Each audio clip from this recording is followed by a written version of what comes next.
سری نماز میں فرد واحد کی تلاوت کی آواز کتنی اونچی ہونی چاہیے؟ اگر اکیلے آپ پڑھ رہے ہیں تو اتنا جائز ہے کہ الحمدللہ رب العالمین الرحمن، یہ بہرحال صحابہ میں سے بعض کا فعل تھا، لیکن سر کا معنی ہے کہ آپ پڑھیں زبان ہلا کر کے، اگرچہ آواز نہ نکلے، لیکن زبان کا ہلنا یہی پڑھنا ہوتا ہے، اور دل سے نہیں، دل میں الحمدللہ کو گزارنا یا آیت کو گزارنا یہ صحیح نہیں ہے۔ تو آپ اونچی آواز اگر اکیلے پڑھ رہے ہیں تنہائی میں، کسی کو ڈسٹرب نہیں کر رہے ہیں، تو کچھ آواز نکال سکتے ہیں۔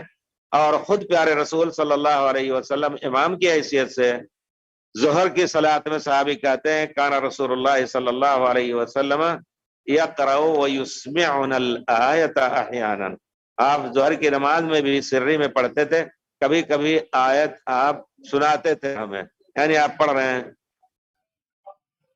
اذا زلزلت الارض، سمجھ گیا کہ اذا زلزلت پڑھ رہے ہیں۔ تو یہ صورت تھی پیارے رسول صلی اللہ علیہ وسلم کی۔ اللہ تعالیٰ جزائے خیر دے آپ کو، جو آپ سنت کی تلاش کر رہے ہیں۔